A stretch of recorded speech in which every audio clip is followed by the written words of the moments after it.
Good morning all students. आइए आज हम बात करते हैं चैप्टर 4 प्रतिरक्षा और रक्त समूह में। इसके पहले पढ़ चुके हम आरएच कारक के यानी क्वेश्चन बताया था मैंने कि रक्त समूह क्या है, और क्लियर भी कर दिया था कि रक्तदान की प्रक्रिया में रक्त संग्रहण किस व्यक्ति का करें, रक्तदान के समय आधान किसे करते हैं और रक्तदान के दौरान बरती जाने वाली सावधानियां। और आज हम बात करते हैं चैप्टर में कि पिछला हमने क्लियर कर दिया था। आज हम एक क्वेश्चन को समझेंगे कि गर्भ रक्ताणुकोरकता क्या होती है।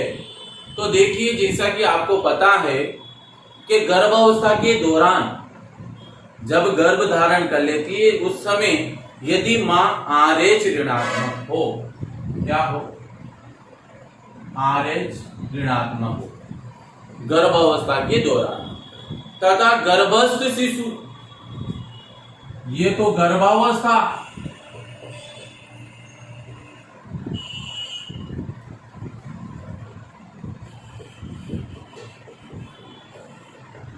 गर्भावस्था में मां क्या हो, RH ऋणात्मक, और गर्भस्थ शिशु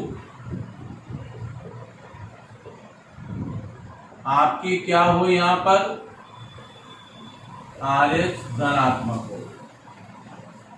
तो प्रसव के दौरान अर्थात डिलीवरी के समय विशेष ध्यान रखने की आवश्यकता है, क्योंकि प्रथम प्रसव के समय यानी प्रथम डिलीवरी के समय यानी प्रथम बार जब मां अपने शिशु को जन्म देती है उस समय माता और भ्रूण का रक्त आपस में मिल जाता है। ये दोनों रक्त RH ऋणात्मक प्लस धनात्मक, ये दोनों क्या होंगे, आपस में मिल जाता है, जिसके कारण माता में RH प्रतिरक्षी का निर्माण होता है। इसके कारण माता में यानी मां में RH प्रतिरक्षी का निर्माण हो जाता है। यानी प्रथम प्रसव के समय माता गर्भावस्था में RH ऋणात्मक और गर्भस्थ शिशु RH धनात्मक होता है, तो ये दोनों मिलने से मां में RH प्रतिरक्षी यानी एंटीबॉडी का निर्माण हो जाता है। तो प्रथम शिशु का जन्म सामान्य होगा, तो यहां पर इस कंडीशन में जो शिशु जन्म होगा वह शिशु सामान्य होगा, शिशु सामान्य हो जाएगा। मां ऋणात्मक के RH, शिशु धनात्मक के दोनों के मिलने से मां में RH प्रतिरक्षी यानी एंटीजन का निर्माण होता है। शिशु सामान्य रूप से प्रथम प्रसव के समय सामान्य अवस्था में जन्म लेता है। लेकिन द्वितीय, अगर ये तो फर्स्ट, ये प्रथम स्टेज हो गई, प्रथम अवस्था यानी पहली बार प्रसव, परंतु अगर द्वितीय बार यानी द्वितीय अवस्था में अगर मां पुनः वापस क्या करती है, गर्भ धारण करती है, तो यदि शिशु RH धनात्मक हो, अब यहां पर क्या होगा, शिशु RH धनात्मक है सेकंड बार, यदि RH धनात्मक हो तो जटिलता उत्पन्न हो जाती है। लेकिन द्वितीय अवस्था में हमने कहा है कि द्वितीय बार अगर मां गर्भ धारण करती है और यदि शिशु RH धनात्मक हो तो जटिलता उत्पन्न हो जाती है। जटिलता क्यों उत्पन्न होगी, क्योंकि पहली बार भी शिशु धनात्मक था, दूसरी बार भी धनात्मक है, यहाँ RH प्रतिरक्षी एंटीबॉडी का निर्माण हो गया, परंतु दूसरी बार में शिशु सामान्य नहीं हो सकता। इसलिए RH धनात्मक अवस्था में सेकंड बार में शिशु RH धनात्मक हो तो जटिलता उत्पन्न हो जाती है, जिसके कारण माता के शरीर में बने प्रतिरक्षी माता के शरीर में प्रतिरक्षी बना ही था RH प्रतिरक्षी जो बना हुआ है ऑलरेडी पहले से, इस प्रतिरक्षी कौन सा बनेगा, ये प्रतिरक्षी बना था माता के शरीर में IgG यानी एंटीजन G प्रकार का प्रतिरक्षी भ्रूण के रक्त में मौजूद RH कारकों से प्रतिक्रिया करता है। अब यही एंटीजन क्या करेगा, भ्रूण के रक्त में, भ्रूण का रक्त कौन सा है, RH धनात्मक, इस RH धनात्मक कारकों से क्या करेगा, प्रतिक्रिया करेगा। इन दोनों से ये एंटीजन, सीधी सी बात बता दूं मैं आपको, इसका भ्रूण का RH धनात्मक और एंटीजन G, ये दोनों परस्पर क्या करेंगे, प्रतिक्रिया करता है। यानी शिशु का RH ऋणात्मक धनात्मक रक्त और मां के गर्भ में बना हुआ IgG यानी एंटीजनी G प्रकार का प्रतिरक्षी दोनों एक दूसरे से क्या करते हैं, प्रतिक्रिया करते हैं। और रुधिर समूह अर्थात मां के गर्भाशय में बने भ्रूण RH प्रतिरक्षी भ्रूण के प्रतिजन से यानी एंटीजन से क्रिया कर रुधिर का संवहन करने लगते हैं। ये दोनों मिलकर के प्रतिक्रिया करके रुधिर संवहन,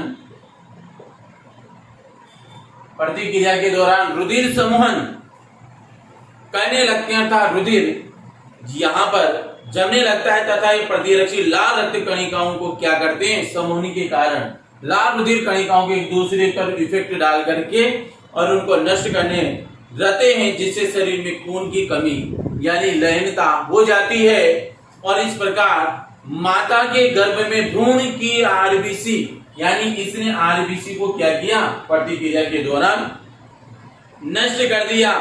और नष्ट होने जब भ्रूण की आरबीसी RH धनात्मक के अंदर उपस्थित ये एंटीजनी G प्रकार का प्रतिक्रिया करता है भ्रूण के शिशु के रक्त RH धनात्मक से, तो प्रतिक्रिया के दौरान रुधिर समूहन की क्रिया होती है। रुधिर समूहन में भ्रूण की आरबीसी कणिकाएं नष्ट होने लगती है और उन आरबीसी कणिकाओं के नष्ट होने के कारण भ्रूण की मृत्यु हो जाती है। तो लास्ट में क्या होगा, आरबीसी नष्ट होने से भ्रूण की मृत्यु हो जाएगी। और यदि शिशु जीवित रहता भी है, अगर यहाँ मरता नहीं है शिशु और जीवित भी रह जाता है, तो वह कमजोर होगा या फिर हेपेटाइटिस से ग्रसित हो जाएगा, अर्थात उसके शरीर में लाल रुधिर कणिकाओं की संख्या बिल्कुल क्षीण हो जाएगी, कम हो जाएगी। और इस रोग को गर्भ रक्ताणुकोरकता कहते हैं। क्या कहते हैं, गर्भ रक्ताणुकोरकता। दोबारा मैं आपको शुरू से समझाऊंगा। पहली बार अगर इस रोग में मां RH ऋणात्मक और शिशु RH धनात्मक है, तो इन दोनों की प्रतिक्रिया के दौरान मां में RH प्रतिरक्षी यानी एंटीबॉडी का निर्माण होगा। तो पहली बार में शिशु सामान्य प्रसव के दौरान जन्म लेगा।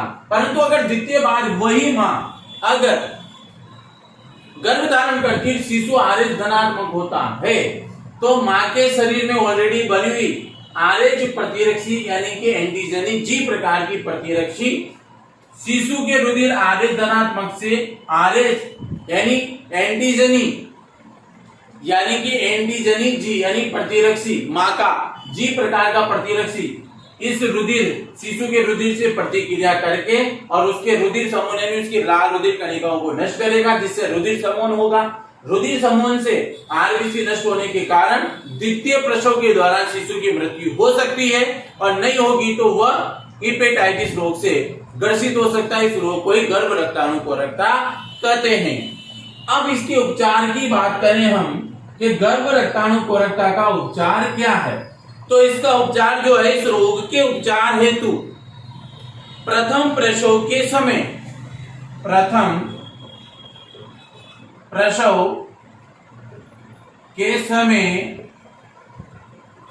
24 घंटे के भीतर आपको क्या करना है, अगर इस रोग से बचना है तो 24 घंटे के अंदर एंटीजनी G प्रकार का जो है RSD, कौन सा एंटीजनी या फिर RSD का टीका लगाया जाता है, जिससे रोहगम प्रतिरक्षी भी कहा जाता है। इसको क्या बोला जाएगा, RSD टीका, या इसको रोहगम